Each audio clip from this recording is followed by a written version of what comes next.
meeting of the Scrutiny Board. Thank you for braving the cold weather and honouring us with your presence today. Before we start, and mainly for the benefit of anybody watching online, but also our guest, if we could just go around the table and introduce ourselves. I ought to welcome Councillor Dye. I invited Councillor Dye because of the agenda items that we've got before us. Councillor Dye was a former much valued member of the Scrutiny Board for some years before she left us for higher things to become the chair of the Climate Emergency Advisory Committee. So welcome, Katie. I'll go around in alphabetical order. So Councillor Alderson. Good morning, everyone. Councillor Alderson, Guiseley Road and Ward. Councillor Buckley. Thank you, Chair. Good morning, Councillor Neil Buckley, Old Woodley Ward. Councillor Foster. Morning, everybody. Yeah, Mike Foster, elected member for Ardsley and Robin Hood. Councillor Garvani. Morning, Councillor John Garvani, Horsforth Ward. Councillor Hamilton. Councillor Sharon Hamilton, Morton and Meanwood Ward.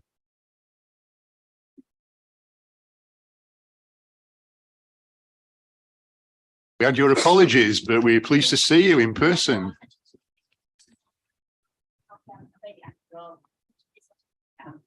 Yes, Councillor Okay, we've had apologies from Councillor Sandy Lay. Councillor Lennox. Morning, Councillor Jess Lennox, Crossgates and Winmore Ward. Councillor Shazad. Good morning, everyone. Councillor Mohammed Shazad from the Morton and Meanwood Ward. Councillor Sharp. Morning, everyone. Councillor Nicole Sharp from the Temple Newsham Ward. Councillor Wilson. Good morning, Isaac Wilson, Councillor for Wheatwood Ward. And I'm Councillor Paul Truswell, Chair of the Board, and I represent Middleton and Belle Isle. So just quickly running through the initial items of the agenda. Appeals, there are no appeals. Exclusion of the public, there are no items for which this is applicable.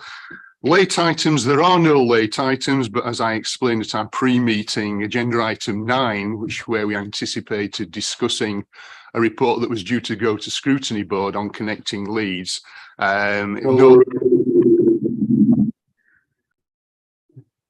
Was that you speaking, Becky, in some sort of language that we don't understand? So what has happened? Anyway, crack on, Paul.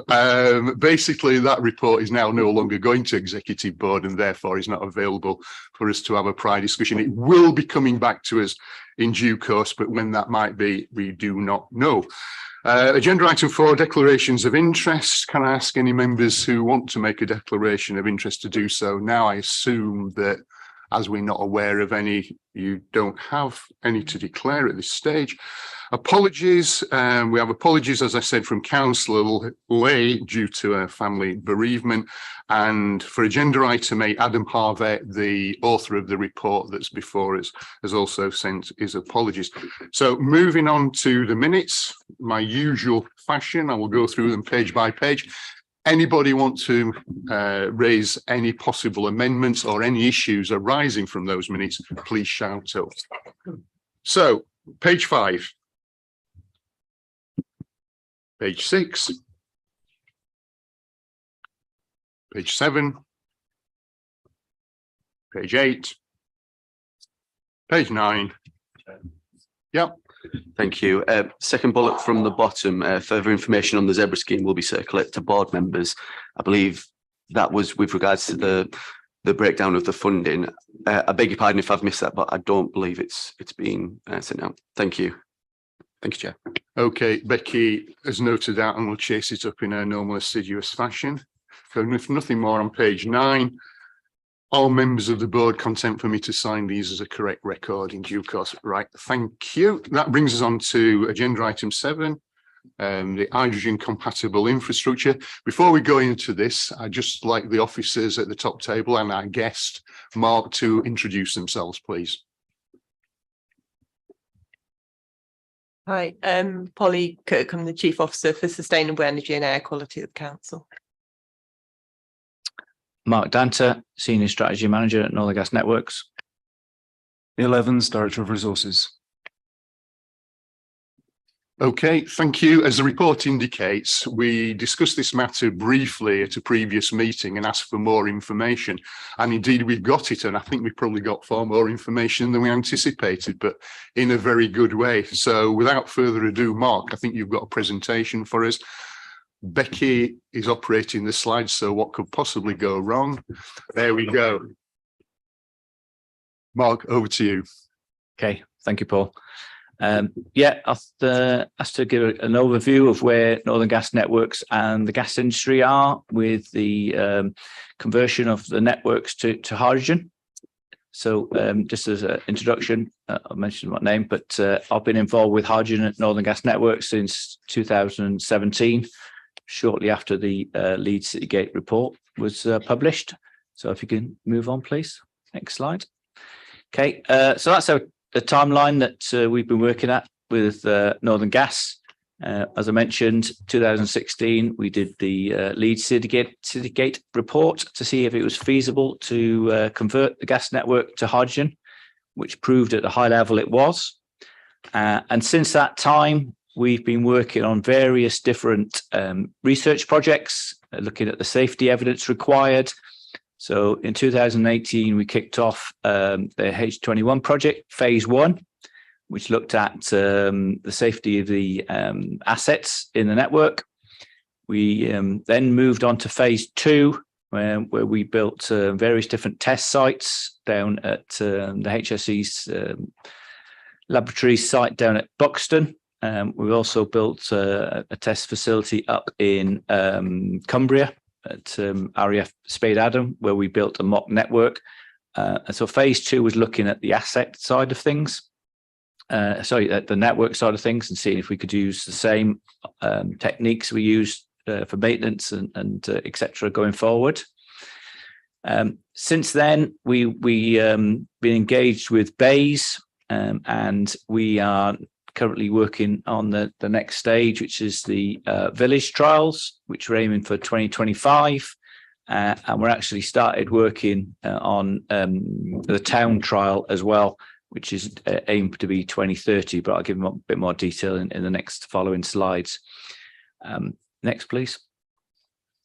I thought I'd put this one in. It's some homes that we've built up at one of our sites in Gateshead. It's a pair of semis that look and feel like a normal set of houses. The one difference is that they run on 100% hydrogen. So we have, working with BEIS, and BEIS partly funded the project as well. We've got the prototypes of new hydrogen gas meters, the Bush-to-Bosch and Baxi hydrogen boilers.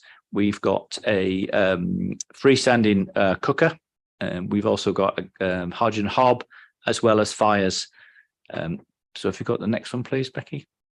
And as you can see, these are the homes. They look and feel exactly the same as a home would do. The appliances operate exactly the same.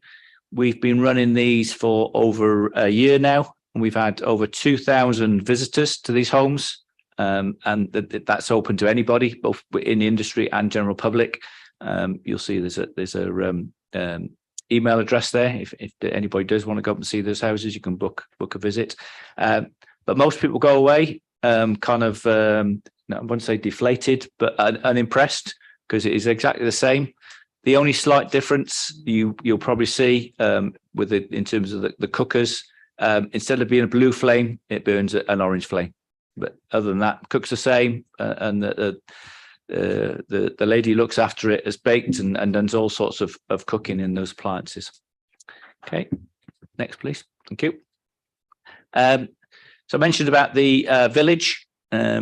We've chosen Redcar for our village trial, where we're looking at 2,000 domestic properties. The reason we've chosen Redcar is the proximity to both production and the storage facilities in the area.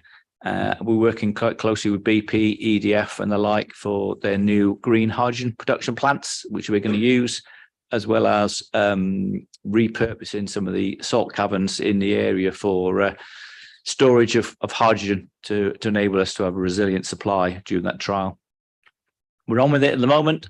We are busy door knocking and talking to the stakeholders and consumers, seeing what appliances they've got, and as well as looking at our assets to make sure that there's no particular issues with those. And we're also on with designing some above ground facilities as well. Next. So that's the area we're looking at, just for interest. So it's the front end of Redcar, if you're familiar with it. It's a town centre, Cotham, and then Warrenby. We've also got an area slightly outside Kirkleatham, and that's so we can gain some more experience in the more commercial type premises. So there's offices there, there's storage facilities, there's depots, etc. And you can just see on the graphic there where all our different infrastructure is going to be for the above ground hydrogen storage.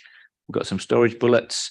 We've got a pressure reduction station where we reduce the pressure within the bullets and the production site down to what's used in the network, as well as the repurposed salt cavern on the Semcorp site.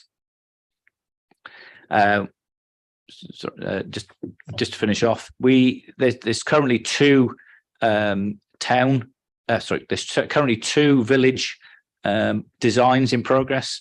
There's ours, which I've just discussed, which we've called Redcar Hydrogen Community, but there's also one over in Northwest run by Cadent in Whitby, and that's Whitby Ellesmere Port, not Whitby, North Yorkshire.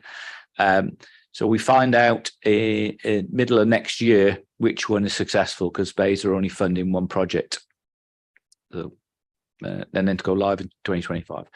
So the town, as I mentioned, that's a town pilot. So that's based on BEIS's decision in 2026 to whether they're going to use hydrogen in a domestic environment. So we had a open letter from BEIS 2 months ago asking the networks to work on a town pilot. And the aim of that is between 10 and 20,000 meter pods, which is the start of a wider rollout. And part of the brief is to include up to 200,000 by 2037. And that's not necessarily just in one location. It could be in several locations. So yeah, next, please.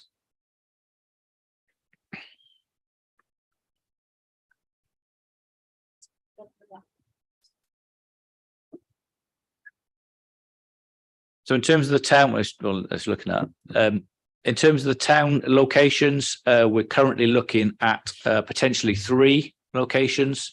The first being expanding what we've got in Teesside. The second is potential in Humber. And the third is looking at the outskirts of Leeds, the east side of Leeds. In terms of phasing of the work and the location, one of the challenges we've got and what we will be doing in the next phase of work, which is an outline design, is looking at what infrastructure it will be available by 2030 to be able to use those locations. So we're talking to the producers in Teesside and Humberside. We're also making inquiries to see who's looking at production in the West Yorkshire area. But we're also talking with National Grid, who operate the high pressure infrastructure across the UK. They're planning, well, they have got a project going at the moment, which is called Project Union, where they're looking at converting between 20 and 25% of their existing assets to hydrogen. So one of the things we're looking at is seeing when that would be available to bring hydrogen to, for us at Northern Gas, our biggest urban areas is in West Yorkshire. So we have the challenge of converting West Yorkshire. So we're trying to make sure that we can get that infrastructure in place. So that's due online in 2030. Next, please. We saw and realised probably about 18 months ago that there was a village, there's a town, But what we wanted to understand and start working towards is a wider rollout across our region. So we've kicked off a project with Cadent, who's our neighbours to the south and to the west in terms of gas networks, as well as National Grid, looking at the overall picture for the next 15 or 20 years to see where the production's coming online, where the storage is proposed, what infrastructure for the distribution and transmission across the northern sector would be planned and mapped out. So next, please, Beck. So we're currently in the feasibility study, and we're just moving into the pre-feed. So we're appointing a consultant in January for looking at the pre-feed, which again will bring all the knowledge that we got, as well as the research in terms of what could be repurposed, what would be new, etc., and the timescales. And then we just move our way through. So looking at Deeside, Humberside, Yorkshire as phase 2, and then phase 3, then moving more northern, Newcastle and across to Cumbria. And then phase 4 is the kind of implementation. So that's a kind of high level overview of the 100% hydrogen. This I think is one more slide, I believe. Alongside the work that I've mentioned, which is looking at 100% hydrogen in the domestic, we've also been looking at the blending. We see blending as an enabler. So we've been working on the project up in Gateshead, in a place called Winlayton, where we've completed a trial in July running a natural gas system, but with a 20% blend of hydrogen. The advantage of the blending work is that we can continue to use existing domestic appliances up to 20%. So there's less disruption to the end consumer, but we're able to enable the gas hydrogen production facilities to come online, and then they can blend into the system, as well as storage. But it's also, people get used to the idea of hydrogen in their homes, which for some people are aware, that was what it was like back in the days when we had Thames gas. That was around 50% hydrogen. So we're going back to kind of partially towards that, but yeah. So thank you. That's my presentation. Okay, thanks very much, Mark. And welcome, Councillor Hayden. Councillor Hayden, Polly, or Neil, do you want to add anything to Mark's presentation before I move over to members' questions and comments? Just make a few comments. So we have been engaged since 2016 when the Leeds 21 report was done. So I suppose just to put some of Mark's presentation in context. I mean, one of the biggest challenges facing the country will be how we decarbonize heat. So I think it represents something like about 28% carbon emissions. So there's a big decision about how you do that. Currently, most of the effort from government is going into air source heat pumps, and people are seeing the publicity about that. So it's really whether hydrogen can play on the domestic side a part in actually decarbonizing. It's probably not going to be every house in the country, but where it's maybe next to facilities which produce hydrogen, and it's economic to do it, will it be part of the blend? And that decision will probably be made in the next few years by BEIS. And what Mark's team are doing is kind of testing out the kind of practicalities of that. Two things also to maybe say about, I hope there's not a chemist in the room, because they'll probably think they'll probably say, "Oh, you are a chemist." Just from a rudimentary point of view, it's maybe worth, just for members' benefit, just explaining there are two ways in which the hydrogen can get produced. So one is by taking natural gas and then splitting it. So you take out the carbon, you're left with the hydrogen, and you store the carbon through carbon storage, and that's where you put it in the caves and so forth underneath the North Sea. It's quite expensive method, but it's a proven method.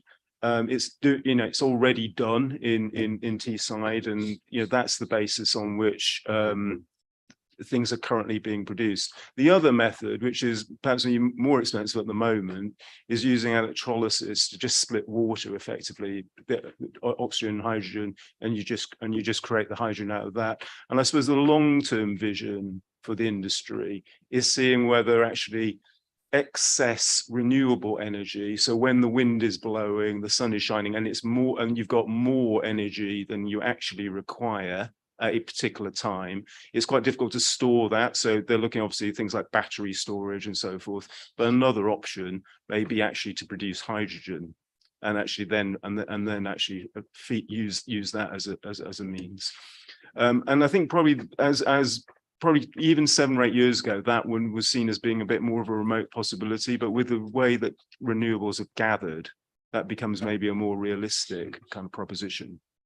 So the last 2 points I was going to make is we've spent quite a lot of our time thinking about the domestic side and whether it is possible to maybe see Leeds relatively close to Humber and Teesside as maybe one of the urban areas which might receive hydrogen domestically.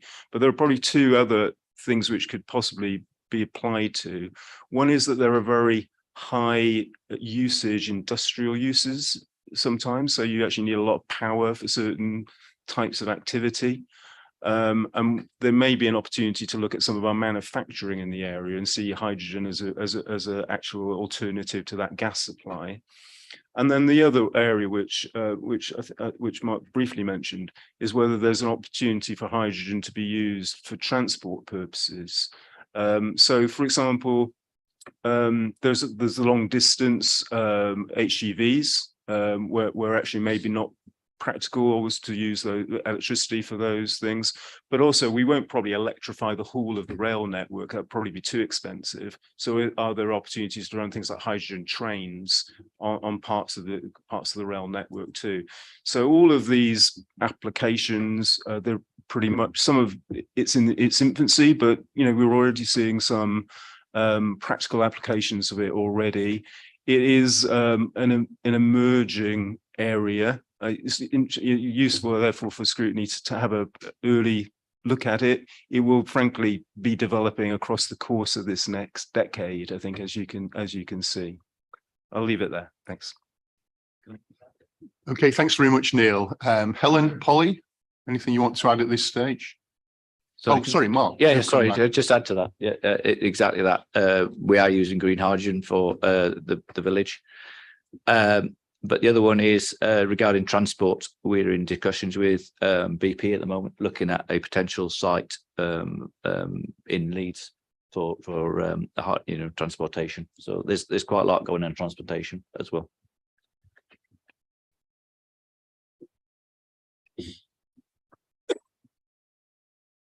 So I think the only other minor thing to add is we've been working with Element Energy and they've been mapping out different fleets across the city who are interested in hydrogen. And like Mark says, there is work going on to see whether we can secure funding for a hydrogen station. It wouldn't be something that was delivered by the council. It's private sector that are looking to deliver it. All we've done is facilitate those conversations happening. So just so people are aware. Just to kind of, from a very much a layperson's point of view, I've got a GCSE in chemistry, but that's as far as I go. That this should just pick up on what Neil said about this being a blend. Hydrogen's not the whole answer, but it will be part of a blended approach. Air source heat pumps are not suitable for houses like mine that are leaky and Victorian, and and therefore, because they're old, you need a well-insulated house for an air source heat pump. So there has to be a blended approach to heating our homes, and so hydrogen needs to be part of the mix. But it is that blended approach, and again with transport as well. And it's because transport is our other huge percentage of our carbon output. So if that can go to hydrogen as well, as was mentioned, that would be a big step in becoming net zero. Thank you.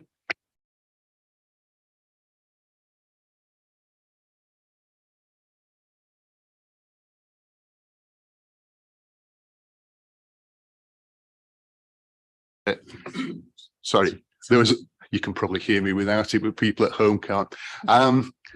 Yeah, as part of our discussion on inclusive growth most recently, there was almost an implication that some of the intensive energy using industries might have to fall by the wayside, and part of the challenge might be to replace those. If we can decarbonize and generate their energy, then we might not have to strip ourselves of those engineering, those manufacturing capabilities, and the implications it would have, because many of them are located in some of our, what we say, poorest areas, with people who are struggling in terms of cost of living crisis, not just from the last few months, but throughout their lives over the last few decades. So that's a very interesting element and touches on another dimension of our concerns as a board. Right, Councillor Lennox, you'd indicated. Thank you. Yeah, really exciting infrastructure that will do so much for our carbon neutral targets. I've just got a couple of questions about how this will eventually come to, hopefully in the future, to households. Is there anything yet that we can see about how we think this technology might impact household bills for people? Hopefully we're not going to be in the situation that we're in currently forever, and hopefully energy will become more affordable again. But will there be will this affect the cost of energy for homes in the future? And do you foresee that, I don't know if you've got this information yet, do you foresee there being an upfront layout for homeowners, and will that be exclusionary if it is? It is really good to see that this infrastructure is being brought in the north. We know that there's regional inequalities with energy, which means that up north we pay more for our energy than people do down south. I'm wondering whether there's any conversation yet about a subsidy for putting this infrastructure in from the energy utilities companies and the providers, whether they're involved in this conversation at all, because obviously this is the way that the future will look for us. It'd be interesting to hear whether this is backed by utility companies to the extent that it should be, because they're the ones with all the money. Regarding cost of hydrogen, there's various different research going on at the moment to see how that will map out. It's as Neil mentioned, if you can use the curtailed green energy, then that's great. But there is different research at the moment, so it's very difficult to say that. But if you look at the cost of solar panels and all that, other technologies, even televisions, etc., that's come down over time. So that's what we're working on at the moment. It will come down, but we don't know at the moment. In terms of utility companies, yeah, we are talking to the utility companies. Most of our work is liaising with BEIS at the moment. So we're trying to work out the best way to change over the infrastructure. That includes the equipment in people's homes. I mentioned about the appliances up at the homes in Gateshead. The boilers, one of them anyway, is what they call in 100% hydrogen ready. So it can run on now on natural gas, and with a few modifications, it can then be converted to run on hydrogen. What we've been pushing for is a decision for a discussion, at least with BEIS and government, in terms of having those rolled out as every day. So the manufacturers are saying that there's not a great difference in cost between the two. They're on the same kind of frame, so the same size, fit in the same area. But if you could have the boilers going out as hydrogen, 100% hydrogen ready, that would save a lot of costs going forward. In terms of the other appliances, that's again something at the moment we're still discussing with BEIS, but yeah, obviously they would typically be just working on hydrogen because it's not cost effective to do hydrogen ready. By the time you convert them, it'd be cheaper to replace them. So, but that's what we're working on at the moment. Could I just clarify one thing? I mean, I'm old enough to remember the conversion from town gas to natural gas, and it wasn't a straightforward process. I suppose it's going back to Jess's point. Are current appliances capable of being adjusted to use hydrogen, not just blended, but 100% hydrogen? Because obviously that would be a major cost to consumers. Yeah, unfortunately not. Just because of the nature of the gas, hydrogen's got about a third of the energy value that we've got for natural gas. So you have to get more gas through the appliances, so that it's slightly bigger. Pipe work. They've also, the way it burns, particularly for a hob and a cooker, you have to change the burner heads, and it's a different way of working basically. So it's not possible to do that at the moment. Well, it's not possible to do that, but that's what we're trying to work on. The more expensive appliances, trying to do those so they're hydrogen ready. Okay, I think that's a key component. This system seems not to be working. Mark, I think you need to switch your microphone off. Yeah, I think that is the point that Councillor Nitz was trying to make. It's not just the unit cost of hydrogen, however it's produced and however it reaches a consumer, but the major upfront costs that people will face that would have to be factored in. Sorry, before coming on to some of the other colleagues who've mentioned, on that score, where there is a pilot project, and you mentioned that one of the areas might be to the east of Leeds, and members of the board may want to explore that further. Presumably, those people in those areas will have to make this change, hopefully to some extent, or to a great extent subsidised. If there is not then a major rollout across the board of hydrogen technology, what happens in terms of translating their devices, their equipment, their facilities back to whatever is eventually the future solution to our energy issues? Yeah, part of the requirement we've got in the village trial is a rollback, an exit plan. And again, we're still working through that with Bays. The trial will run for about 2 years. So it run from 2025 to about 2027. In that time, we're expecting a decision from Bays on whether they're going to have hydrogen in the domestic environment. So we're planning at the moment to roll them back to natural gas, but that might not be possible because if they change the rules and the law, we might not be able to roll them back. So we are looking and talking with the DNOs as well about network capacity on their side if we had to go for heat pumps or other forms of electric heating. Okay, thanks very much. Neil. Thank you, Chair. And chemistry was my worst subject at school. I couldn't even understand the questions. But I just wanted to ask a couple of things. Is the intention with this that we would eventually go to completely hydrogen in the interest of getting to carbon zero, or would it be the intention that there'd be competition between what we now call gas and hydrogen and electricity, for instance, for cooking and domestic cooking? That's the first question. And then just going on to the transport side of things, you know, we were told 20 years ago that we had to buy diesel cars, petrol was no good. And now that's been completely discredited, and we're now being told that we must have electric cars. And now there's a suggestion that we might have to change to hydrogen cars. Now, who is actually paying for all this? What's the cost of this? Because Councillor Lennox touched on this. Is this entirely, in terms of Northern Gas Networks, is this simply private money, or is there a government fund that's paying for all this experimentation? And I would just say that as Councillor Annex suggested, that costs are loaded onto companies. Well, that's fine, but the companies don't pay the costs. They just put it onto the overheads, which puts the price up.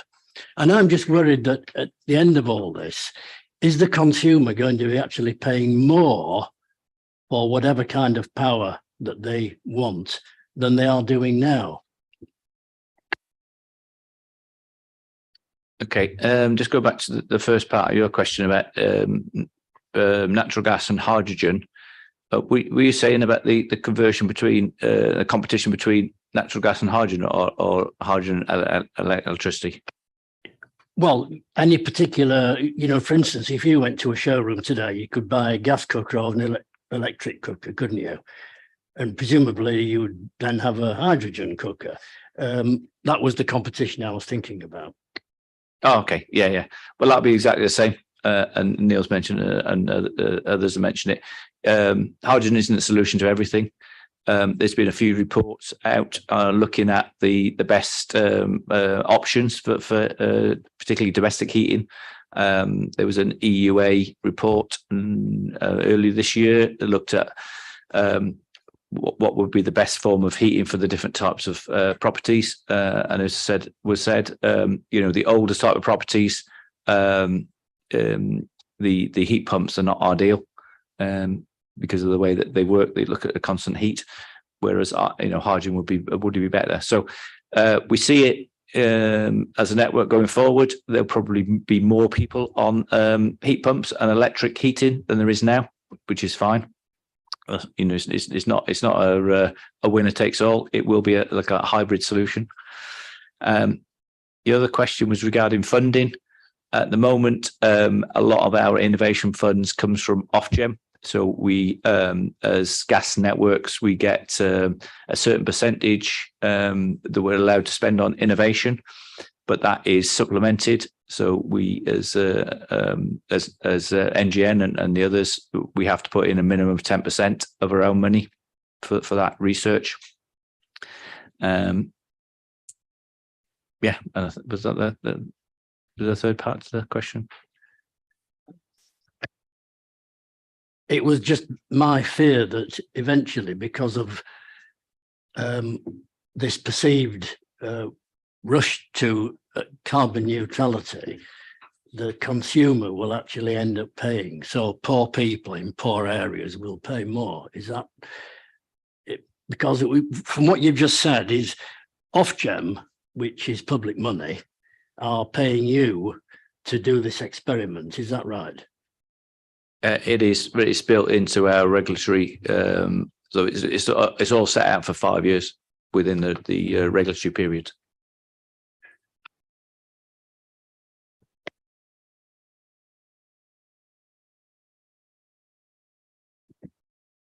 Thanks, Chair.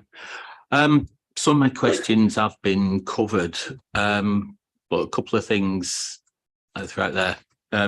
Chair mentioned about industry and predominantly things like steel industry and cement production, very energy intensive. There was something on the news the other night about somewhere in Sweden using hydrogen for steel production on a relatively small scale. But all these things start off a small scale. So it is there. Neil Evans mentioned about hydrogen storage. And again, on science programme on radio a few months back now, there was a small Scottish island, totally isolated from the grid. So a perfect test bed where they use solar, they use wind, and the way they store that is by producing hydrogen, which they then use in turbines to produce electricity. So rather than hydrogen powering appliances, it's producing the electricity to power the electrical appliances.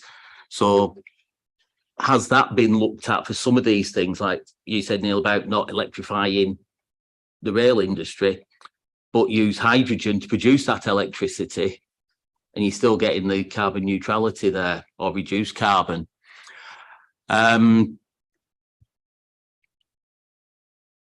Cost per therm of gas has been touched on in some of the questions on cost, but we've not actually had an answer to that yet. And you say it takes 3 times more hydrogen for the same amount of gas because of the calorific values. But will that mean that the hydrogen costs 3 times more? Can you cover that, please? Okay, Neil, my apologies. You did want to come in earlier, so start off with you and then move back perhaps to Mark. Well, Mark will comment a bit on the last bit. I just want to go back to what Councillor Buckley was saying earlier a little bit, say the government is committed to 2050 of carbon zero, of net zero, and that means taking out all carbon from domestic heating. And insofar as there is political disagreement about that between the major parties, it's really about the speed at which that is done. But actually, you know, the end point is carbon zero, and the discussion therefore is really not about whether gas will remain as an option in 2050. It's what are the best alternatives to it, and that discussion really is then about, will, say, air source heat pumps, how will that compare in price and effectiveness against hydrogen?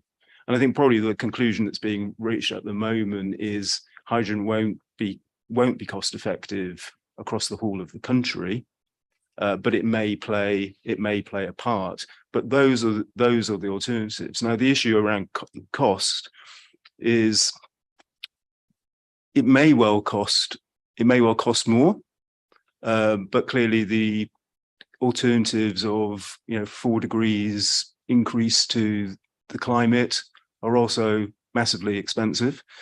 I suppose being more optimistic, if we went back a decade or so, wind was more expensive than gas. Now it's actually cheaper than gas in terms of actual production. So, but in a way, the debate is not about the end point. It's really about making some choices between the alternatives. And then just and I suppose maybe being a little bit more optimistic about it, and going to the point that was made about barriers, is that if we think about these things in sufficient time, actually appliances do turn over, and we can plan for that. And part of the reason for getting involved with this so early was that actually we were able to get engaged with Leeds University, for example, to be doing some of the work on the appliances. And there are real opportunities in the manufacture of appliances when you actually move into new areas, which actually create kind of manufacturing opportunities as well. And you see some actual economic benefit coming out of that transition. But I suppose my central point is, I don't think we're seeing this as the gas isn't the alternative. Is it air source heat pumps? Is it hydrogen? Is it electrification of the railway? Or is it hydrogen to do journeys? It's not, can we use gas and can we use petrol? That's kind of off the table 2050. Thanks very much, Neil. I think you've reinforced the point that it's not either ors. It's not a one club solution. Hydrogen might be one of the clubs in the bag, but it is not going to be, in any stretch of the imagination, the only one. So, Mark, I think you wanted to come in as well. Only to answer the question regarding 3 times the amount of hydrogen. When you get your gas bill, the natural gas bill, you pay for the energy value. So that'll be the same. You pay for the energy value of the hydrogen rather than the actual volume. Thank you. Councillor Wilson. Thanks, Chair, and yeah, thanks for coming along today. This is a really interesting discussion, and I'm a big believer that we need to be trying these things out and experimenting, and and we need to go for a mixed portfolio. There's not going to be one simple answer to this. So yeah, thanks for your work on it. I just want to understand a little bit more about the idea of mixing in gas. So you talked about 20% hydrogen mixed with natural gas. what does that look like in terms of the cost of that? And if we wanted to then convert that to 100% hydrogen, it sounds like that wouldn't be possible because of the appliances and things. So what's the kind of what infrastructure is needed to do that, and is that worth it compared to going for a more wholesale conversion there? And why 20%? You were saying back in the day we had 50% hydrogen. What's the reasoning behind the 20% figure? Maybe I've radically misunderstood the whole concept, so that's fine if that's the case. No, that's fine. It is not complex, but there's a lot of things behind it. So the reason for the 20% is because that is what the current domestic appliances are designed for. They can take up to 23% blend without any modifications. So that's why it's 20%. Back when it was Towns Gas, they had to change the burners and they had to make modifications to the appliances from Towns Gas to natural gas. But if we can do 20%, that's a kind of an easy win, if you like. It's between a 6 and 7% carbon saving. It's not a one-to-one saving just because of the volumes, etc. In terms of the equipment, we've got a blending gas entry unit, blending unit up at their site at Winlayton. That's serving probably 670, 680 properties. And that's just in a container-sized unit. So in terms of being able to do that for domestic anyway, that's kind of not a huge cost. There will be a cost, but there's not a huge cost.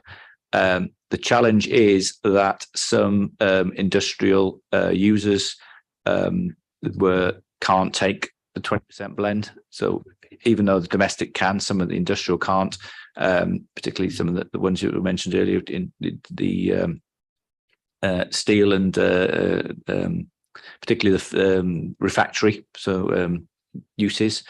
Their burners designed for 100% natural gas. So that's a bit of an issue going forward, which is being resolved and being worked through by other projects such as HyNet. Thank you. So it sounds like the kind of infrastructure for it is basically somewhere for a container and having a container for it, which you can then mix in. And have you identified any areas which are basically just residential where you could mix that in? Do you have a kind of, and is that a relatively quick win? Is that something that could happen over the next couple of years, for example? Or yeah, there's a decision by government in 2023, probably the end of next year, whether we can go ahead with blending. Currently, we're not allowed to. There's a restriction under the composition of the gas. But so there'll need to be a change. But we had an exemption for the trial. We've also been talking with European partners and gas transmission, and they are talking about putting a 5% blend, which, if you're aware, we import a portion of our gas from Europe by interconnectors from Norway and France, etc. So they are talking about putting a 5% blend in via Europe as well. So we could get it either locally, as you say, like we've been doing, but we also could put it in where we receive gas in at the terminals, either from the North Sea, where it's we recover it ourselves, or when it's imported. Thank you. Councillor Dye. Thank you. I'm finding this absolutely fascinating, and thank you for inviting me, Chair. I really appreciate that. A number of things that I was interested in have been picked up. So if I go back to my notes, one of the questions I had was about the infrastructure. I think you were talking about a mixture of new infrastructure and adapted infrastructure. So I was interested in what adaptations were necessary with the current infrastructure that we've got. Another one was in the village trials, you said that the hydrogen was all green hydrogen. And I was interested in where you're getting the energy for electrolysis for those trials. And I think, oh, just one more. You said there are 3 possible sites for town trials: Teesside, Humber, Leeds. Am I right in understanding that you are producing hydrogen in 2 of them? And if that's the case, if Leeds was going to be one of them, would you need to produce hydrogen here? Okay, I'll try to cover those off. Infrastructure wise, we are trying to repurpose as much as possible with the assets we've got. We, as a gas network, we operate 37,000 kilometres of pipe, mostly distribution, which is the lower pressures in the streets. You probably noticed over the last 20 years, we have actually been going around, not just a gas industry, been going around replacing the old cast iron mains with the plastic yellow PE. That's compatible with hydrogen, so that's great. It's a real positive thing, and we will be reusing that network as much, well, all of it. There might need to be some minor reinforcements, but you know, we plan to reuse that. I mentioned about the Project Union, which is the national grid, which is the high pressure transmission network, which is kind of the backbone of getting the currently natural gas, but working towards 20-25% of that being repurposed for hydrogen, and looking at where those routes need to be. The challenge is where we currently take our gas off the high pressure network and get it to, you know, the outskirts of the towns where we've got the gas governors.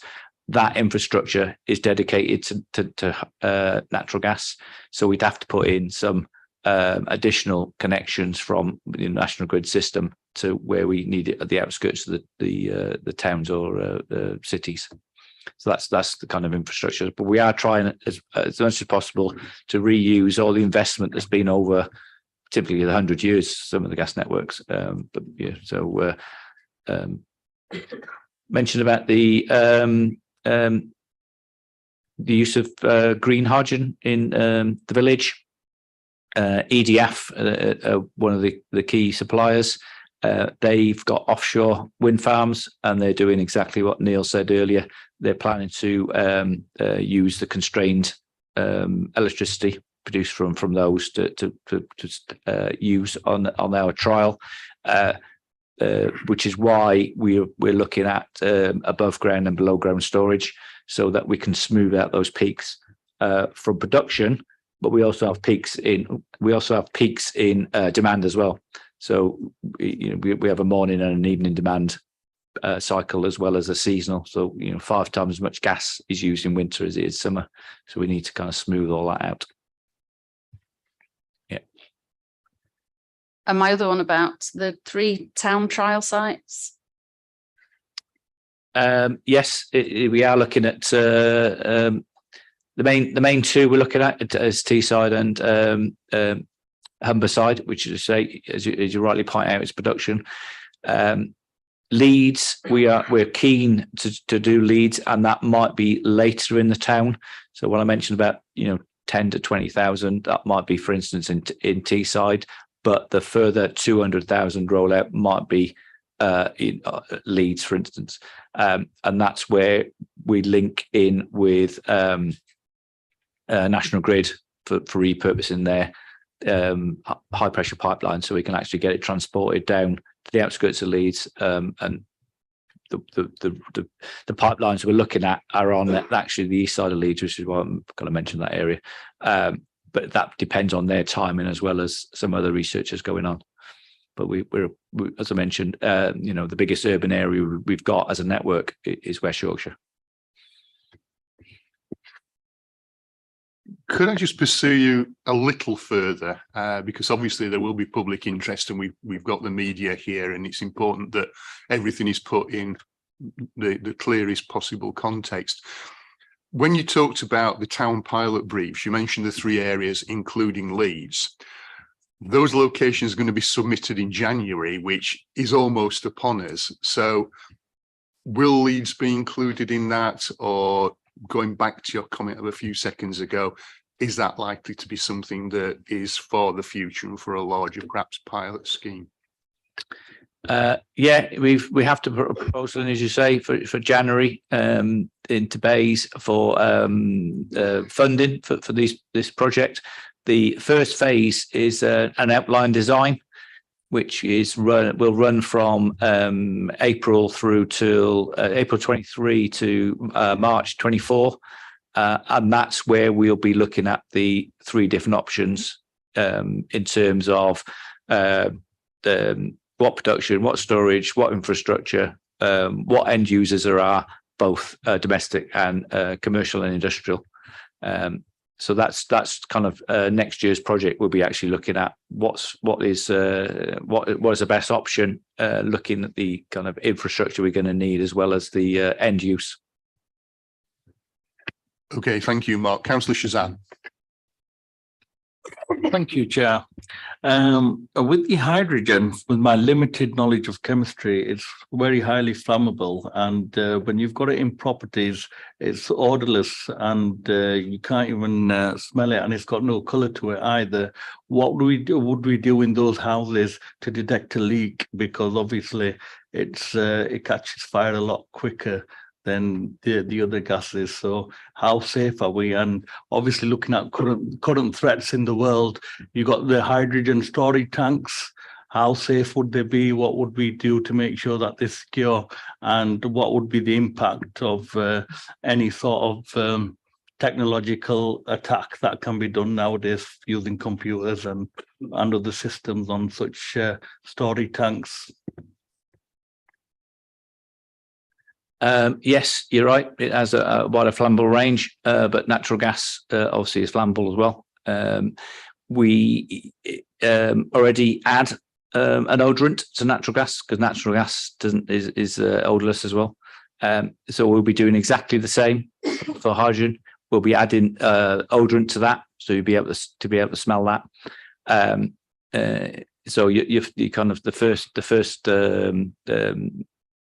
mechanism in terms of if there is a leak, this is smell, as well as there's other things, the gas safe checks, on your appliances as well as your houses. In terms of other safety, the appliances which are mentioned up at the hydrogen homes, they've got some added features. So very much like you have for the electric hobs and cookers, when you turn it on, they have LEDs to show that they're on. They do burn with an orange flame, but it's not as easy to see as it is with the natural gas. They've also got flame failure devices in them, so if the flame does go out, it cuts the gas off. So again, what we've done, and this is part of the a Bays funded project called High for Heat. They looked at how not only can the appliances be developed for hydrogen, but also what improvements could be made to safety features. We're also looking to see, because one of the benefits of moving from natural gas to hydrogen is you remove the carbon monoxide issue. So, you're probably aware there's a lot of deaths and hospital admissions due to carbon monoxide poisoning. That would be eliminated with hydrogen.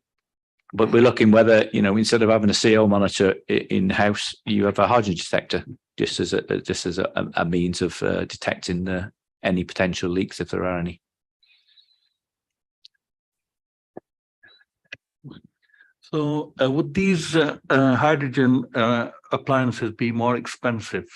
Because obviously it'd be a new production with the extra safety features in them. So we're looking at how would they be available for the residents, because obviously if the appliances are expensive and there is no government grants or funding available, would people then automatically, if it was successful, would they actually go towards hydrogen? Again, it's a cost issue again for a lot of residents who are actually living in poverty as it is, and changing the appliances would be very expensive if it was expensive. We're assuming there will be some sort of grants if an area is converted to hydrogen. You know, it would be disadvantageous to the local the public if it did go that way. So it would be part. I'm assuming it would be part of the project. It's part of what we're doing for the village is funding that part of it. But again, it's something that's being discussed with Bays at the moment, looking at the rollout. Councillor Alderson. Sorry, thank you, Chair. You caught me off guard there. Thank you very much for the presentation. In a scenario where hydrogen was to be used domestically by either means of a blend or 100%, what impact could this have on the trades industry, for example? Would small business engineers be required to retrain? Yes, they would. And we, again, are looking at that. Both ourselves and Bays are looking at that. We're looking at what's required for the network guys within our business. But Bays are looking at what will be required for the gas safe engineers. And the way that it's being proposed with EU Skills, who are doing the work on their behalf, is very much like happens currently. So you've got a gas safe engineer that's trained for the domestic, but they have bolt-on extra modules that it can do. So LPG, for instance, that'll be a similar thing with hydrogen. So they'll be retrained. So it'll be a combination of both, to be honest. It'll be upskilling existing, but because of the amount of people we're going to need to do the conversion work, there's going to be new people being brought into the industry. So it's going to be quite a lot of jobs created from this work. Thank you. You actually just answered my question, which was going to be the employment opportunities. So thank you very much. Councillor Kidger.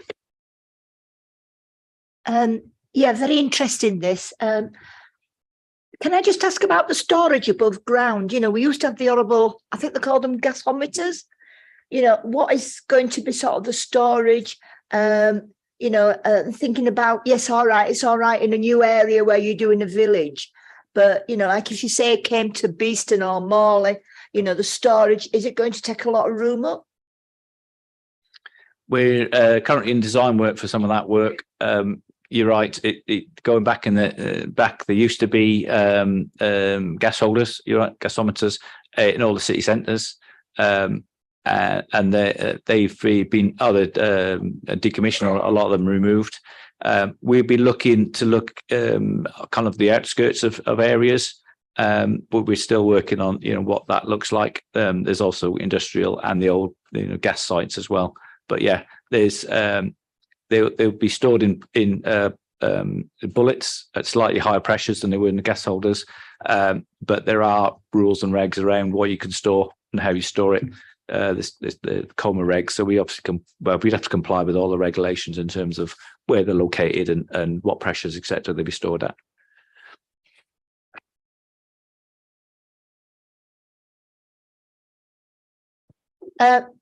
I might be a bit thick here, but what about all the pipe, because you're continually getting gas board coming and digging pipes. What will happen there then?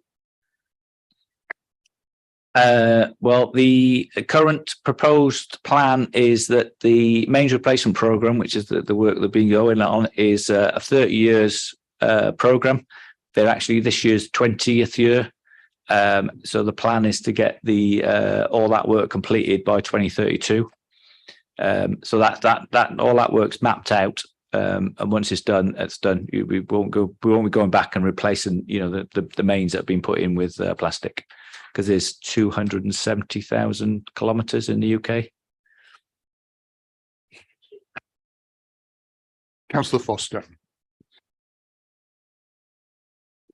Thanks for that. Yeah, just a really basic question, but I'm really curious. at the beginning of your presentation, you spoke about the ways that you would produce the hydrogen, and one of them was splitting water and hydrogen. It just occurred to me, so if we took a litre of water and you split it and you remove the hydrogen, does that have a negative impact on the water that's left over? And then obviously my view on that is, you know, on a large scale, industrial scale across the world, if we're removing hydrogen in massive amounts from our water, does that have a negative impact on the environment?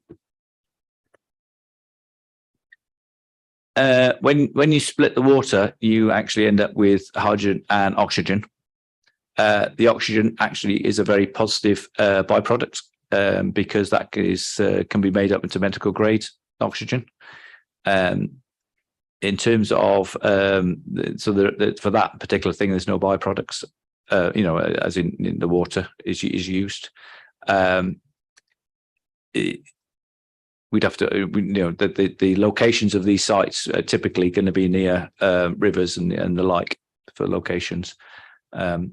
But yeah, in terms of the environment, you know, green is as Neil said earlier, is the way that we should be producing it. There are other innovation projects looking at other ways in that hydrogen is produced, not just electrolysis, which is Neil mentioned, putting electricity through it. You've got SMRs, which is producing it from natural gas.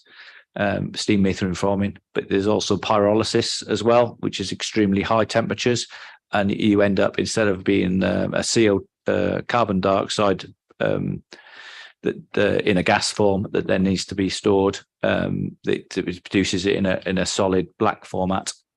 So there's a lot of innovation going on at the moment because people see hydrogen as the future, so they're looking at innovative ways in which they can produce hydrogen. Just quickly then, so removing hydrogen from our environment and burning it, there's no negative impact from that? No. Councillor Hayden, then Councillor Shaw. I was just going to come in on a couple of things. We've still got a gas storage facility in Crossgates. I'd be kind of loath to see it go because it's always been there all my childhood. So that infrastructure, it's kind of already there, and yeah, they've been replacing the pipes for 20 years. So it seems, and when you split water, you split it into hydrogen and oxygen, don't you? So it no longer remains water, just remains oxygen that you use for other things. So, and I do know of other people who are already, when they're replacing their boiler, buying hydrogen ready ones. So I think the technology is creeping up, and suppliers and retailers are aware that this will become quite a big part of the mix. Thank you. Councillor Shaw. Thanks, Chair. Just in terms of the village to the east of the city, can you tell us where that will be? We're just working on that at the moment. It's probably going to around Colton area. Oh. So yeah, because that's where there's just on the outskirts near the A1 is one of the big infrastructure sites. So yeah, there's potential. There is potential, mine. We're still working on that.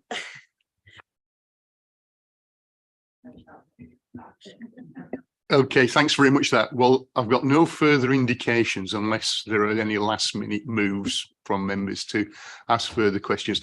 I think that's been a really, really interesting, stimulating and thought-provoking session, which I have to say I'm glad we had, because when it was first mooted during our previous discussions, we thought it might just be a few bits of information circulated by email, but obviously there's far more happening and will continue to happen. And I'm sure that you will be coming back to the council, either the scrutiny board or other parts of the council in due course, Mark or colleagues, to update us on the latest progress. But thanks very much for your attendance. I think it's been a very, very useful session for us. Okay, so moving on to Chair, could I just say thank you to the board for considering it and inviting the officers and Mark here today, because it can be quite a scary thing contemplating hydrogen. I didn't realise it was part of the town gas. I'd never knew that. So the really considered way that the board has asked questions today, I really want to say thank you. Okay, thank you for that, Helen. Right, just a few seconds delay while our current guests move out and Martin Elliott moves in.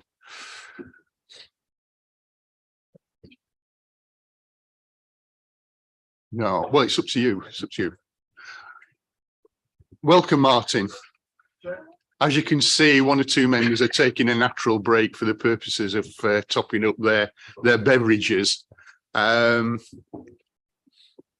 don't know how much you want to say by way of introduction. I'm not going to take up any more time by way of introduction, other than to say that looking at this redraft of the local plan is something that falls upon the board as part of its corporate responsibilities. And as everyone seems to be voting with their feet, I am going to wait a couple of minutes because it would be very, very disrespectful to ask you to start presenting when everyone's walking out of the room. Okay. So Martin, have you got a drink? Do you want one? Ah, right. Okay. No, it's okay. He's got a glass of water.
Right, I think everyone is suitably beveraged and settled down, so we can move back to you, Martin. Sorry for the exodus. I'm sure it was nothing personal directed at you.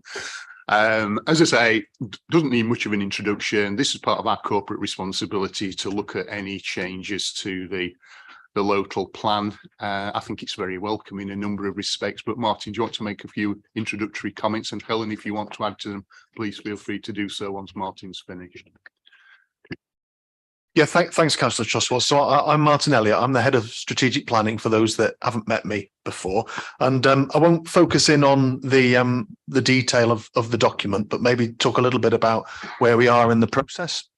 So it's taken us a while to prepare this paper, and these are draft policies which are going out for their final round of consultation before we submit a plan revision to the Secretary of State. The Secretary of State will then appoint a planning inspector, and that planning inspector will hold an examination in public where they will scrutinise the comments that we get back at this stage alongside the council's detailed technical evidence base and its justification for the policies. So that's quite a technical planning process, and it does take quite a long time to get a plan adopted. But we are a good way through that process, and also I think important to say at a stage where we can start to add weight to some of these policies, subject to the level of objection we might get through this consultation. And I can talk a bit more about that if you'd like. The examination stage itself is going to be focused on looking at the soundness of these policies. National guidance sets clear tests for what soundness is. And one of those tests of soundness is around lining up with national guidance. And that's, I think, worth highlighting as a bit of a risk to the board, because in many ways, these policies are going beyond national guidance and the way that national guidance currently talks about the role of planning and climate change. And I think national government itself at the moment is in a little bit of a kind of a process of moving towards new planning regulations and new planning guidance for the planning system as a whole. So it's going to be really interesting to see where carbon fits into that, but also the framework of that, because we do know that government wants what they're calling national development management policies on a range of issues, which sort of to some extent could be welcome depending on what they are, because to save 350 plans across the country saying the same thing, he'd simply say it once in national guidance, but could be limiting depending on the topics that government will focus on. And of course, at the same time, you'll all be well aware that there are debates going on around things like wind and the government's approach to onshore versus offshore wind, which obviously all have an impact on the policies we're trying to bring through here. So really keen to hear your feedback today. This consultation runs until December the 19th, and I'm happy to take sort of detailed questions on the 5 topic areas that we have in front of us today. Okay, do members have any questions or comments at this stage? Don't all shout out at once. I mean, my own reaction to the document, having read it thoroughly, I've not fallen asleep many times during the process, is that it is a very, very robust and comprehensive submission to government effectively to demonstrate what the council could do within the powers afforded to it by the government. And I think we must always make that very clear. We only work within a framework that's laid down by government to address the massive challenge of climate change, climate emergency within our own area. I suppose one thing that stands out, and I think we're all aware of, is that a major component of any policy like this is the delivery of a sustainable and integrated transport system, which to a very great extent is beyond our powers at the moment. But without it, we run the risk of building more and more houses which, because the occupants do not have ready access to public transport, will continue to generate more car usage. And I think it's very important for us to make that point to members of the public, that we can only do what is within our power to deliver. And going back to our inquiry on advancing bus service provision and the regular annual updates, I think there is political unanimity around the fact that we need more public control of public transport, but equally, and perhaps even more importantly in the short term, we need more resources, because at the moment, our bus services, we know, are in a state of crisis. We identified that from our recent session with the operators and others. And to get us over the hump of the COVID impact and then take us into the future, it will require a great deal of government funding. So that's kind of partly a comment. I suppose the question within it is how far can we go in terms of delivering our aspirations through the local plan? And this is just one component of the local plan. There will be a further component in due course that will be coming to us. But how far can we deliver that without massive changes in terms of the way public transport is A, made accountable, and B, is financed? Have we any idea as to what the status quo might actually involve in practice in respect of this plan if it is to be adopted following an inquiry through a government inspector? Big question, I know, Martin, but I think it is the major component that's absolutely critical to our advancing in future on our climate change initiatives. You're right, Chair. And the Leeds Climate Commission, whose evidence we use throughout this document, identified that the two big hitters in terms of carbon reduction are going to be buildings and transport. So woven through these policies is an approach to try to get people out of their car, matching the Connecting Leeds strategy ambition for Leeds to be a city where you don't need to own a car, and recognising the way in which new development needs to both plug into existing infrastructure, but also generate the capacity for provision of public transport in the right place through these policies. So that's why you've got a lot there about green infrastructure, promoting active travel, and also around 20-minute neighbourhoods, which is around accessing those top 9 facilities within a 10-minute walk there and a 10-minute walk back. And one of those facilities includes a public transport stop. I think it's also just for members to be really clear that this is a selective amendment to the plan. When we look to update the plan in the future, and that will start next year, next February, hopefully, when we look again at housing and housing sites and employment sites, we'll have these policies to guide us in those decisions and in that selection. So we'll very much be incorporating these principles from the bottom up. Can I just say, is my mic very intermittent? Yeah. I might change seats if that might help. Martin, I think it's fine, but I think you keep tapping it. So we're getting not just the verbal, but a Morse code version of your contribution.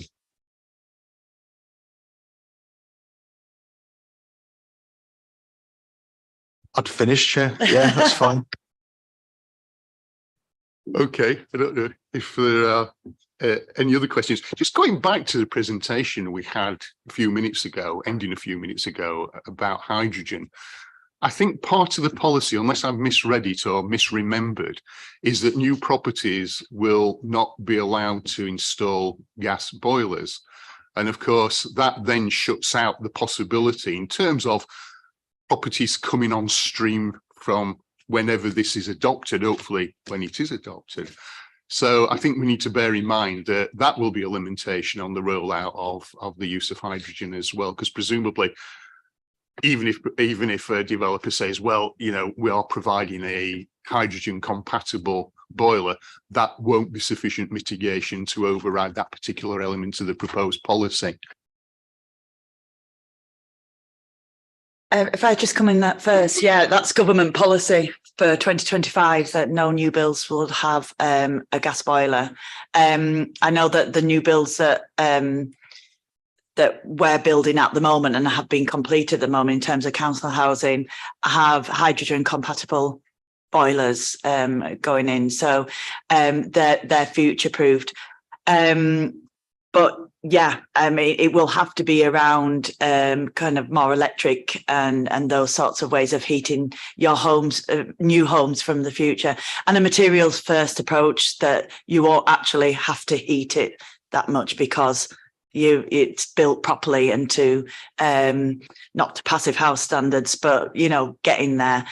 But there's enough housing to be converted from gas to keep them very, very busy for a long time. So I think, you know, in terms of limiting the hydrogen rollout, it's only going to be part of a mix anyway. And there's enough housing already built that to keep them busy. Sharon. Hi, Marty. I just wanted to you if you could just explain that with regards to the policy G4A, with regards to the bedroom number 5. What page are you on? Page 75. With regard to student bed space, is that smaller than the Leeds bed space? And also the section on page 21 regarding the Leeds station. When I'm reading it, will that incorporate us having more say with regards to the, when I know they have to come to the council when they make an improvement, will we be able to, because at this moment in time, what I'm trying to say, at this moment in time, it's a nightmare down there. So will that give us more say as a council with regards to their plans, etc., when they come to change? Thanks, Councillor Hunter. So just on the green space point, you'll see in policy G4A, this is about green space improvement and green space provision. And the only bit that the council's proposing to update through this process is the bit in bold, which is clarifying how green space should be delivered on-site, off-site, and via commuted sums. And making the point and the connection in terms of sort of play facilities and sustainable urban drainage. But just to answer your question, in terms of the existing policy that's in there for context, the student bed space is the requirement of green space that will be required per bed space. So that's a policy about burden.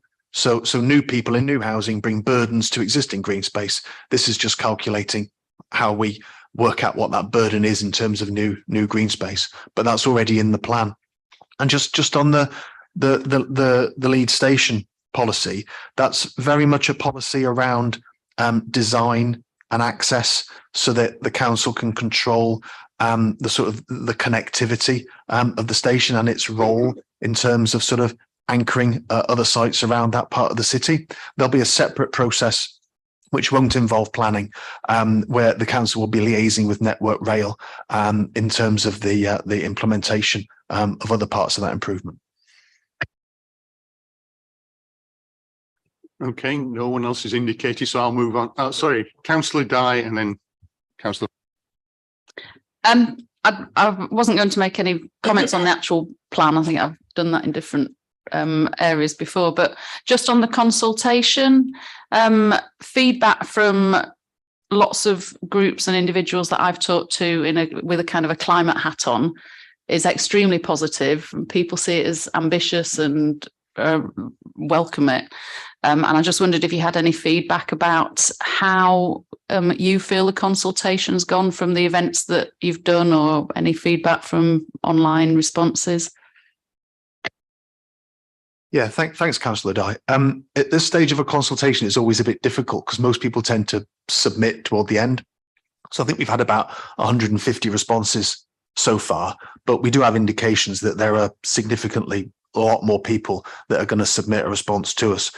And like you say, I think I'm getting an awful lot of positivity from the policies, and actually from all parties. So the development representatives that we're talking to as well very much support the principle of what we're trying to achieve.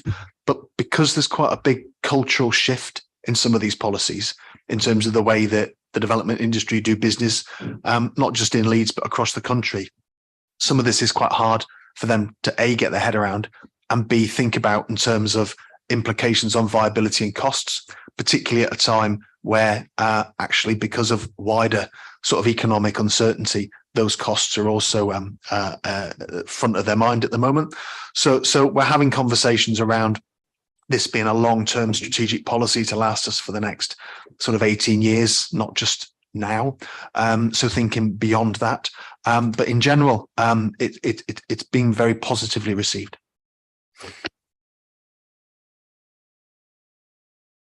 Okay, Councillor Foster. In the report, I noticed the element regards the new policy of the 20-minute neighbourhood, which I think you've already mentioned. On the face of it, everything I see there is excellent, and especially when I sort of relate that to the community that I live in, which is one of the outer communities with very limited access to resources, with no retail zone, no commercial zone, no formal recreational sites, and poor levels of public transport. So there looks from that policy, we've got a lot to gain. My only concern is then if I match that up with the Leeds Best City ambition, seems to be a bit of a contradiction there for me, because I know I've mentioned this before, but if you look at the Best City ambition, that tends to, in my opinion, sort of discriminate against the outer communities and channels a lot of resources and funding into the central areas.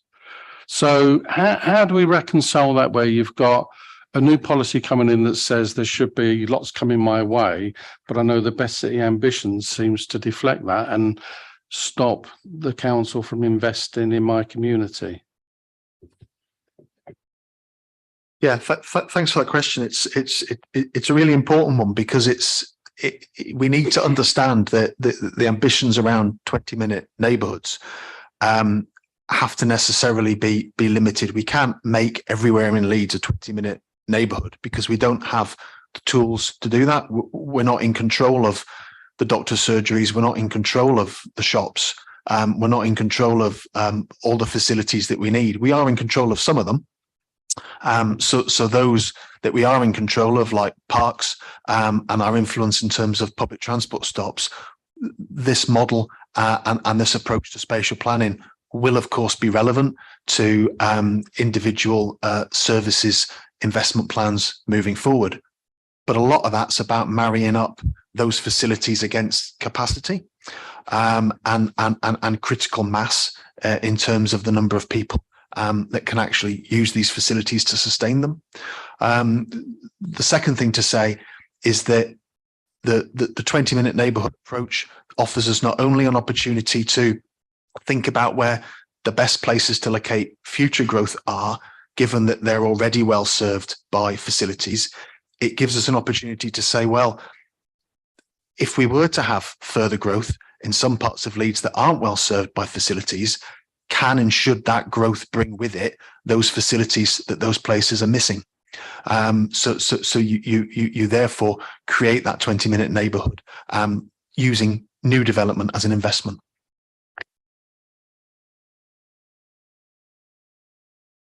Yeah, thanks for that. I did note in there as well, I think it was also highlighted that maybe you'd restrict new developments in areas that didn't have the facilities. So I don't know whether it's which comes first, the chicken or the egg there, to be honest with you. It may well be, you know, there's been massive development in our area, in my community over the last 10 years. I'm not sure there's any more room to do it. It's almost like this scheme's too late for me, as far as I see it. And probably what you've just said there to me now doesn't give me really any hope that that scheme's going to benefit my community at all, to be honest with you. But anyway, thanks for the response. Councillor Buckley. Thank you, Chair. It was just a comment, actually, and some information if nobody else is aware of it. On page 64, on the section on trees, there's quite a bit there about all the number of hectares to be planted and the actual number of trees and so on, which is all to the good. But just to say that I haven't seen any council documents yet, including this one, mention of a scheme which is Leeds University sponsored, which is the new Gare Wood. And I went to the first planting of the first 20 trees or whatever it was last Friday, and there are going to be 60,000 trees planted on this site in Old Woodley. And given the choice between that and 500 executive homes, we're quite happy that all these trees are going to be planted there. And not only is it just the trees, but they're actually undertaking over a period of time, a complete rejuvenation of public access in terms of footpaths and all that kind of thing. So it would be interesting to, in a future document, perhaps to have some mention of that scheme in the context of the whole thing. Thank you, Councillor Buckley. I was supposed to be at that on Friday, but wasn't well enough to attend. I was really looking forward to it because I do love a good tree planting session. Leeds City Council, as well as planting our own trees, we're involved in the White Rose forests that you'll be aware, and work very closely with the university in terms of a collective response to the need for tree planting and accessibility to those areas, so people can enjoy them recreationally as well. And you're absolutely right, it is preferable to other uses of the land, although there is great pressure for use on land for food growing, for tree planting, for energy production, and so I really commend Leeds University for their use of their land in this way. I think it'd be really really beneficial for all kinds of ways, not just carbon sequestration, but biodiversity as well. But I will check and see what we've got on the White Rose Forest and whether Garewood is included in that, and how it links into, I know it comes under Councillor Arif's remit, but in terms of the carbon sequestration and things like that, it should come under me as well. So I will check the documents to see if we are including that and encompassing everything that's happening in Leeds. Thank you. Having given them a plug, I'll now make a request because they're well aware of this. Having undertaken to improve all these public footpaths and access, there's a gap between the site there and where the houses start in Old Woodley of about 500 yards, and the footpath is in a very, very bad state. And I'm asking them whether they'll contribute to the funding of replacing that path. We'll see. I'm going to take that as a comment, Councillor, Yeah, because I think I've allowed you to go far enough off piece already. If No, don't perpetuate it. No, I'm just saying, do drop me an email and I can take it up with relevant officers. Thank you for that kind offer. Could I ask two questions, as no one else has indicated? The first really is around the themes of placemaking and 20-minute neighbourhoods, and also ensuring that the planning process, as far as possible, contributes to the wider determinants of health. And it's coming back to a point that I think has been made already by some members, and I think you as well, Martin, and that's local NHS provision. Obviously, we have no control over local NHS provision, but as part of the planning process, especially where we're talking about considerable numbers of houses being visited upon a particular area or community, just how robust is the process of consulting our colleagues in the NHS? Because my fear, based on lengthy experience, is that as loyal civil servants, they will always say, oh, there isn't a problem, we will find the capacity. Now, we all know that a growing issue amongst our constituents, and I'm sure it's true of all members represented here, certainly a majority of them, is the difficulty in obtaining access to primary care. We know there's a national shortage and a local shortage of GPs and primary health care professionals. So just how robust is that process of saying we've got several hundred houses planned for this area, proposed for this area? How can they be accommodated in terms of primary healthcare provision? Because it is a continuing issue in our communities. Yeah, thanks, Councillor Trustwell. So I think, like many other pieces of infrastructure, infrastructure providers need clarity in terms of where growth's going to happen and when growth's going to happen. So we've, I think, made quite significant steps forward in liaising with clinical commissioning groups and our health providers through more formal routes in recent years to clarify that pipeline of development, both in terms of the development plan, but also in terms of what's coming through the planning application process. So they are in effect consultees now on planning applications as they come forward. So in terms of understanding the growth and where it is, I think that's significantly improved, and that intelligence is very good. However, the planning system and the local planning authority can only go so far, and it's for the investment plans of those CCGs and those providers themselves. And as you say, we do get the message back that they will accommodate and provide for meeting that need, which I think is why when we come to look at future growth in Leeds, we do need to think more specifically around the quantum of growth that might be needed to deliver, for example, a new doctor's surgery, rather than simply placing pressure on existing GP surgeries. And that's something that we're looking at as we look to local plan update 2 and we look to future housing growth. Thank you. Helen, do you want to?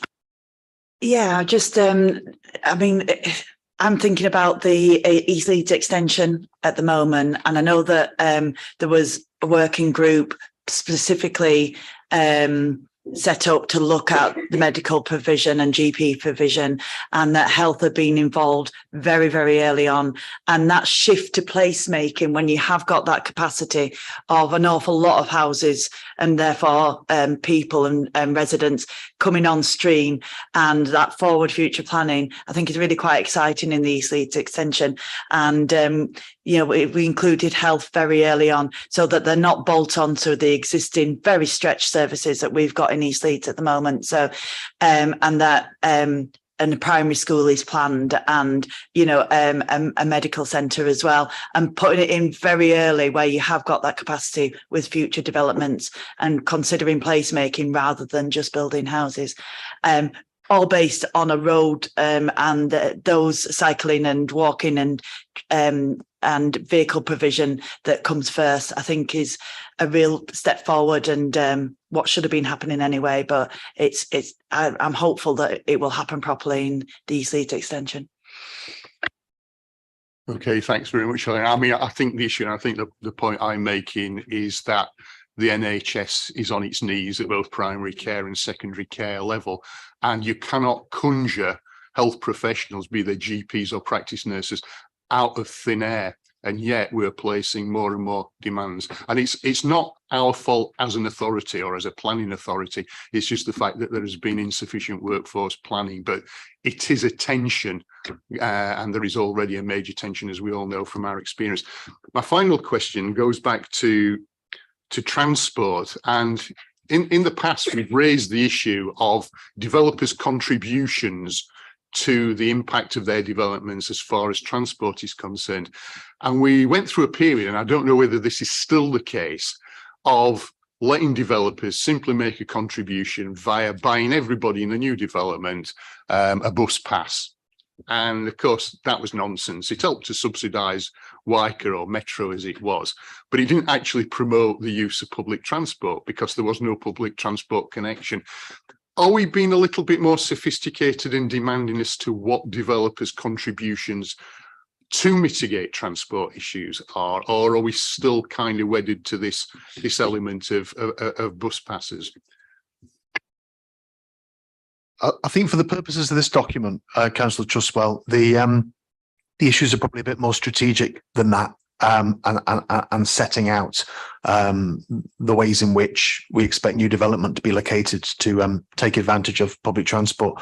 I think on that level of sort of bus pass detail, I'd have to defer to the team within transport that deals with local transport plans.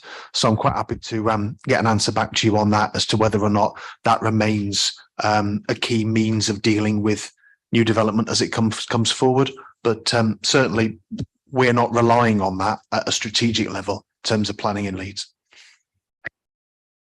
Okay, I mean, I appreciate the minutiae of looking at each development on its merits in terms of developer contributions, but surely it has to be part of a strategic approach that says what we expect developers to contribute in terms of commuter sums or financial or other contributions has got to be built in, and the mechanics of that needs to be thought out, I think, rather more effectively than has been the case in the past.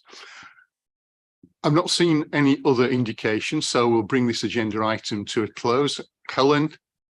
Sorry, Chair, just to remind people, page 23, the consultation started on the 24th of October. It ends on the 19th of December. If you could share it and comment yourselves, I just promote that here, please. Thank you very much. Thanks very much, Helen. I think that's noted. I will bring the discussion on this agenda item to a close now. I think generally what I've picked up from the board is that this is very welcome, and that it is an attempt, as I think Martin has tried to spell out, an attempt to maximise this authority's use of the planning processes within the parameters set down by government to pursue our climate change agenda. And I don't see any dissenting voices or dissenting gestures on that score. So I think we are very appreciative of the massive amount of work that's gone into getting it even to this stage. And hopefully it will go down well with government and government inspectors. Although I think we need to be conscious of Martin's caveat that their approach to planning and climate change is in a state of flux, for want of a better expression. And I think we're probably all disappointed at the most recent decision that demonstrates that perhaps the government's green credentials are not as green as we might have liked in terms of giving permission for the first time in 30 years for a new coal mine, which does seem to be retrogressive in practice, but also in terms of the message that it conveys. But thanks very much, Martin. Thanks very much, Helen, for your attendance. Right, okay, well, that takes us on to the final agenda item, which is usually for noting, and that's the future programme. So thanks very much, everyone, for your attendance. I think another stimulating session and some really interesting discussions, and I look forward to seeing you after Christmas. Next week, so screen. Oh yes, and Becky has told me to remind you that there is the budget consultation online meeting. Sharon, with your indulgence, there is the online budget consideration meeting, and you'll all be getting a huge agenda pack. But I think if you pick through it, only a small amount of that relates directly to the responsibilities of this scrutiny board. So when the 260 odd pages thump onto your computer or onto your doormat, if you get a paper copy, don't be too intimidated by it, because you can pick your way through and just pick those bits out that relate to the responsibilities of this board. So thanks very much, everybody. Cheers.